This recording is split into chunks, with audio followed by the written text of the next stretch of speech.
Hello everyone.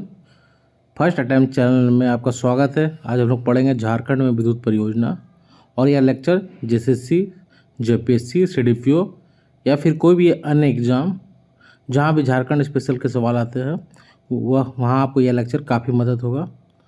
और मैंने 2-3 किताब के समरी ओवरऑल मिलाकर बनाए हूँ इस लेक्चर को, इसलिए देखिए और इसको रिवाइज कीजिए। चलिए शुरुआत करते हैं। झारखंड राज्य की कुल स्थापित विद्युत क्षमता 2735 मेगावाट है। तो पहला तो इम्पोर्टेंट क्वेश्चन यही हो गया कि क्षमता कितना है झारखंड राज्य की विद्युत क्षमता, तो 2735 मेगावाट। ये तो याद ही रखना है आपको। अब इसका वर्गीकरण देखेंगे, ठीक है। राज्य सरकार की हिस्सेदारी इसमें 55% है, निजी क्षेत्र की 24% और केंद्र सरकार के लगभग 20.26%। मैंने उसी पॉइंट को इसमें शामिल किया हूँ जो एग्ज़ाम के लिए काफ़ी इम्पोर्टेंट है, ठीक है। तो ये भी ध्यान में रखना है। तो टोटल पहले ये याद रखना है कि कुल स्थापित विद्युत क्षमता कितना है, तो 2735 मेगावाट, ठीक है। और उसमें राज्य सरकार का 55%, निजी क्षेत्र 24% लगभग और केंद्र सरकार का लगभग 20%, ठीक है। तो ये ध्यान में रखना है आपको। अब दूसरी तरीके से देखेंगे, कोयला आधारित 89% है अभी भी। इसी कारण से क्लाइमेट चेंज का बहुत बड़ा हिस्सेदारी कोयला आधारित होने के कारण से भी होता है, जलवायु परिवर्तन। जल आधारित 7% और नवीकरणीय 4%। इसे हमें जरूर बढ़ाने की आवश्यकता है, नवीकरणीय ऊर्जा को, ठीक है। लेकिन फिलहाल अभी देखें तो कोयला आधारित 89%, जल आधारित 7% और नवीकरणीय 4%, ठीक है। तो 89, 7 और 4%, ये भी ध्यान में रखना है। झारखंड में ताप विद्युत परियोजना, बोकारो ताप विद्युत परियोजना 1953 इंपॉर्टेंट है। यह कोयला आधारित प्रथम ताप विद्युत गृह है जिसे दामोदर घाटी परियोजना के तहत स्थापित किया गया था। तो ये ध्यान में रखना। इसकी उत्पादन क्षमता 500 मेगावाट है, ठीक है। कितना? 500 मेगावाट। यह संयंत्र दामोदर नदी के सहयोग की सहायक बोकारो नदी पर स्थित है, ठीक है। तो नदी भी याद रखना है, बोकारो आपको। यह कोयला आधारित प्रथम ताप विद्युत परियोजना 1953 इंपॉर्टेंट है और यह उसका उत्पादन क्षमता 500 मेगावाट। अब चंद्रपुरा देखेंगे, चंद्रपुरा ताप विद्युत गृह, ये 1965 है। ये भी दामोदर घाटी निगम द्वारा बोकारो जिले में है, ठीक है। इसकी उत्पादन क्षमता 500 मेगावाट है, ठीक है। तो ये भी ध्यान में रखना है आपको। चलिए आगे बढ़ते हैं। पतरातू वेरी वेरी इंपॉर्टेंट है, 4000 मेगावाट। पतरातू विद्युत उत्पादन निगम लिमिटेड का 4000 मेगावाट है इसका। 85% झारखंड सरकार को मिलेगा, ये भी ध्यान में रखना है आपको। एनटीपीसी का 74% है, ठीक है। एनटीपीसी 74% और JBVNL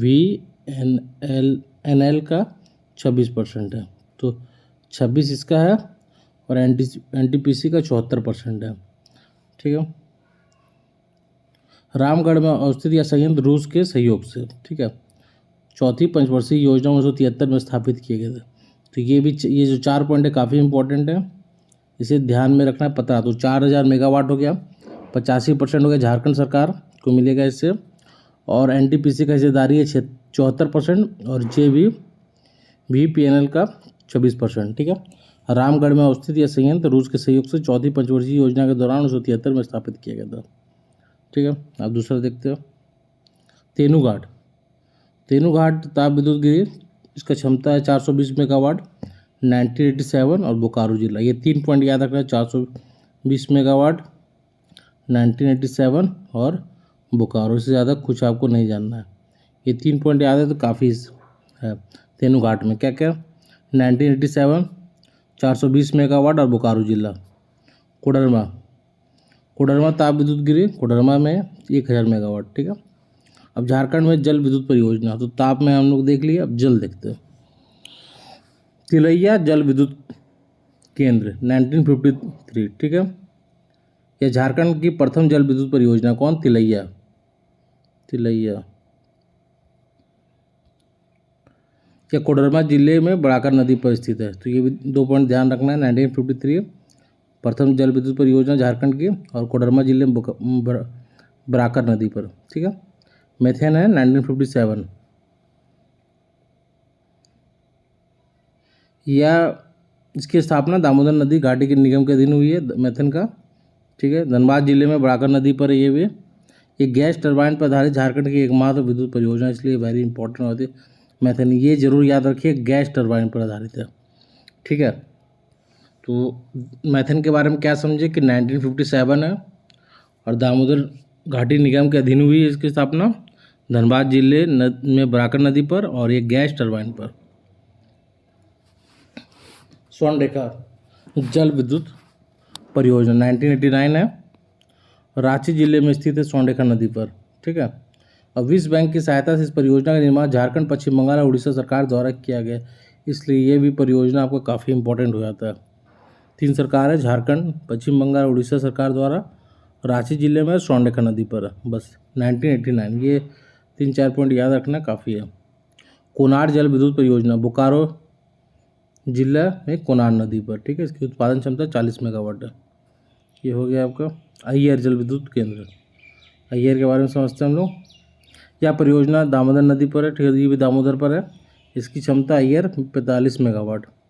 ठीक है, तो अय्यर का कितना हो गया 45 मेगावाट, ये ध्यान में रखना है आपको। और दामोदर नदी पर है। पंचेत धनबाद एवं पुरुलिया। ठीक है, धनबाद एवं पुरुलिया की सीमा पर स्थित है। पंचेत का धनबाद और पुरुलिया की सीमा पर स्थित है। बालपाड़ी आपका गिरिडीह में। ठीक है, बालपाड़ी ऐसे सवाल आ सकता है, बालपाड़ी जल विद्युत केंद्र कहाँ है, तो गिरिडीह में। क्षमता 20 मेगावाट। अन्य में देखते हैं अडानी पावर लिमिटेड, गोड्डा में है ये। पहली बात तो ये इंपॉर्टेंट कहाँ है, गोड्डा में 400 एकड़ भूमि में और 1600 मेगावाट है। ठीक है, भाप बनकर बिजली तैयार की जाती है यहाँ पे सेज के तहत। ठीक है, सेज हो गया स्पेशल इकोनॉमिक जोन, कुछ विशेष छूट मिलती है यहाँ पे व्यापार करने के लिए। ठीक है, तो सेज के तहत स्थापित की गई, याद रखना है आपको। टाटा पावर लिमिटेड, ये कहाँ है, जमशेदपुर में। ठीक है, इनलैंड पावर लिमिटेड गोला रामगढ़, बस इतना याद रखना। इसका क्षमता 63 मेगावाट, ये ध्यान में रखना है आपको। और एक आधुनिक पावर लिमिटेड, ये कहाँ है, सरायकेला खरसावां। तो टाटा पावर लिमिटेड जमशेदपुर हो गया, इनलैंड पावर लिमिटेड गोला रामगढ़, और आधुनिक पावर लिमिटेड सरायकेला खरसावां। जेरेडा 2001 नवीकरणीय ऊर्जा को बढ़ावा देने के लिए 2001 में स्थापित है जेरेडा, याद रखना है आपको। इसके अंदर कुछ सोलर पार्क भी है, वो भी ध्यान में रखते हैं। Floating solar park. ठीक है, 100 मेगावाट है फ्लोटिंग सोलर पार्क। और देवघर सोलर पार्क 20 मेगावाट का है। Palamu solar park 20 megawatt. Garhwa solar park 20 megawatt. और सिमडेगा सोलर पार्क 20 मेगावाट, ये भी है। तो ये एक बार पढ़ लीजिए, बहुत ज़्यादा इंपॉर्टेंट तो नहीं है, लेकिन ठीक है, ध्यान में रखना जरूरी है। राज्य की कुल विद्युत क्षमता का वर्गीकरण, ये देख लेते हैं, इंपॉर्टेंट है। ताप विद्युत में 2446 मेगावाट, जल विद्युत में 191 मेगावाट, और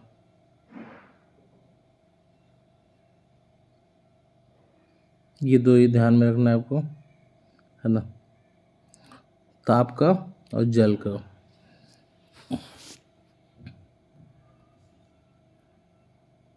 और एक, हाँ यहाँ छूट गया, 1 मिनट, नवीकरणीय ऊर्जा का 97 मेगावाट। तो ये 3 आप ध्यान में रखिएगा, तो ये आपका आ जाएगा। ठीक है, फिर से ताप हो गया 2446, जल विद्युत का 191, और नवीकरणीय का 97 मेगावाट।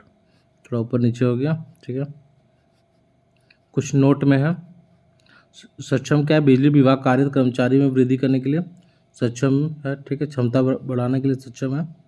प्रति व्यक्ति विद्युत खपत कितना है, तो 85 मेगावाट है, किलोवाट है। प्रति व्यक्ति विद्युत खपत है 85 kWh। ठीक है, किलोवाट है। प्रति व्यक्ति तेल पेट्रोलियम खपत 7.4 kg। प्रति व्यक्ति ऊर्जा खपत 853 किलोवाट।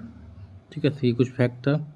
बाकी इसके अलावा मैंने कुछ साइट से उठाया हूँ, मैं देख लेता हूँ, है ना। ये कुछ some of the notable initiative taken by the JVBNL, ये देख लेते हैं। सरल, सक्षम, सुविधा, है ना, सशक्त, और ज्योतिर्मया। ठीक है, ज्योतिर्मया देखिए क्या है, कहाँ से वृद्धक उपनिषद से लिया गया, इसको देख लीजिएगा, इम्पोर्टेंट है। इसके अलावा सरल समीक्षा है, सवाल आ सकते हैं इससे, मैंने इसलिए यहाँ डाल दिया हूँ। ऑनलाइन प्रोजेक्ट है, मॉनिटर करता है ये। इसी तरह आपका सरल समीक्षा online project to ensure real time monitoring सुविधा, सेंट्रल गवर्नमेंट का अंडर सौभाग्य स्कीम, कनेक्शन देखने की एवरी हाउस होल्ड को पहुँचा कि नहीं पहुँचा, वही है। ओवरऑल ये कंप्लीट हो गया, एक बार आप खुद देख लीजिएगा। Thank you.